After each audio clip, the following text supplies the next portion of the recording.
guys, dito tayo ngayon sa Cavite. Ayun, si boss. Guys, si Idol Mechanic. Yun. First, nakita ko din sa personal. Sir, ano pong pangalan niyo? Edgar po. Edgar. Tara Sir Edgar, puntahan po natin sila. Ito po. Magandang gabi po. Sir, magandang gabi. Boss, ano pong pangalan nila, sir? Paulo Flores. Paulo Flores. Sir, kayo po yung nakabili ng adventure, no? Tapos si Sir, na-stroke siya. Hey guys, kailan po nung before pa? Matagal na rin yan siya, kaya lang naawa nga ako sa kanya kaya pinuntahan sinamahan ko yan dun.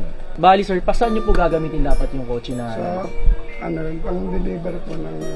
Ang negosyo niya kasi yan. Baga parang yun yung baga, Ang deliver. nagnenegosyo si boss ng kakanin, pinag-ipunan niya yung pera na pambili nung ano. Para pinag-ipunan niyo po talaga yung boss. Opo, pinag-ipunan.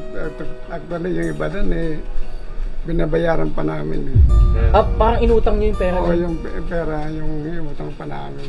Yun nga guys, sabi ko nga din po, nung napanood niyo po yung video ko, sabi ko din kasi, yung mga bumibili ng mga ganitong klaseng kotse, kumbaga, ito yung pera nila na pinag-ipunan nila, yun yung pinabili. Siyempre, gusto nila yung mabibili nila yung maayos. So, boss, parang sakto lang dun yung budget nyo, kaya hindi nyo na-afford na magpagawa. Boss, di ba sabi? Sinabi ko sa pare ko na pareho na ako may lalabas na pera dyan. Na para ipampagawa doon. Yung pagawa, tapos sila na pa Tama nga. nakaka-stress din. Guys, si Bossing, na-stroke na pala, tapos nai-stress po. Siyempre, di ba, masama yun, boss. Masama nga sa akin. Kasi boss, ako po, buy and sell din po ako.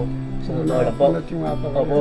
Pero mga high-end naman po na sasakyan. Sabi ko nga po, pagdating po talaga sa low-end, sa mga old models, talaga po, meron po talagang masisira po. Kasi, sa amin naman po, ako naman po, bilang buy and sell, di naman din po ako nagmamalinis na minsan na nag-perfect po lahat ng unit namin. So, sa boss mechanic, alam niya na minsan po talaga, meron po talaga nagkakaproblema. Pero pagka po nagka-problema sa amin and then bumalik po yung client namin, talaga pong ina-assist po namin and then kami na po sumasagot ng mga kailangan niya po. So, Tapos na yon, kaya lang hindi pa niya mailabas kasi kulang pa nga yung ibabayad niya roon. Umabot din ng kasama ang mga pyesa, machine shop, umabot din ng labor, umabot ng 18,000. 18, pati yung sa mga machine shop ganyan.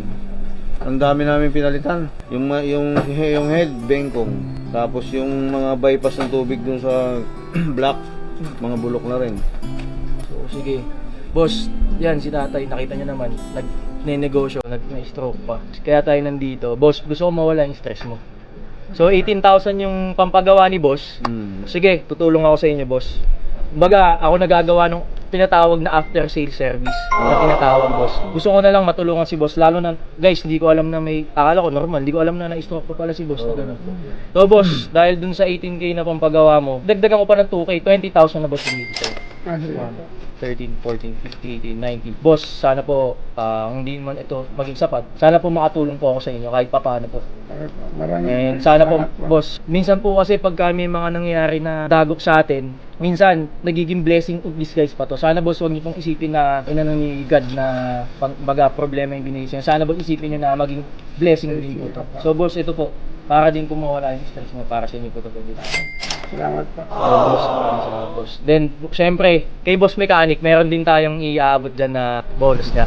Para kay Syempre, boss, gusto ko din mawala yung nangyari sa'yo na na-stress ka. Baga, parang isipin mo na lang din na blessing na masaya ka, boss. Bigyan kita ng bigyan si bossing ng 15,000 pesos. 9, 10, 13, 14. Isa pa, walang pa tayo. Mas kinulong pa naman. Boss, ito boss, 15,000 pesos, boss. Oh, thank you. So, boss, okay na po ba? Boss, hindi na po ba tayo na-stress, boss? Hindi Ano na nangyari, boss? pambili na ako ng gamit ng mga bata ko. Hindi naman, boss, Red Doors, ha? Siyempre, para marinig po din namin yung side nyo na hindi daw po kayo legit na mechanic. Hindi ko sinabi sa kanya yun. Hindi ko naman siya nakausap na simula nung iniwanan ko sila doon Paano niya sasabihin na umamin ako sa kanya hindi ako mekaniko. Maraming salamat dito, brother Hindi man sila sa F2A nakakuha ng unit, pero nung napanood ko kasi hindi naman tong video na to, kumbaga guys, ang daming gumagawa ng video na hate. Pero itong video na to ginawa ko hindi para mang-hate, kundi makatulong tayo sa mga taong nangangailangan. So kahit hindi po kayo nakabili sa amin, boss, nung napanood ko po kasi yung video nyo as a buy and sell, as a car dealer, alam ko po yung nararamdaman nyo, boss, na dati din naman po, hindi naman po ako nagsimula na meron po ako, nagsimula din po tayo. So wala din po, namamasahe din po ako dati, ganun. So na lang din po ako siya nangyari sa inyo. Kaya po ako ngayon nandito, boss. And kahit hindi nakakabili ng auto si boss sa atin, done deal pa din tayo kasi nakatulong tayo. Done deal tayo, boss. So meron tayong, kasi po pag may mga nakakabili sa amin ng kotse, meron po silang libre na ganito. So white o black? Black po. So So, si boss naman, boss. Large and XL lang po eh. Pwede Large yan, na po. pwede yan. Yung anak niyo po, nakausap ko, yung nagbablog na lalaki ko. Ay, yung vlogger, wala si boss. Ay, si ma'am na lang. Paabot na lang. Opo, ito Kay pa. Papa na lang. Kay Papa na lang. Opo, para din po sa lahat. F2A Cars. Legit. Boss, thank you boss ha. Yun, oh.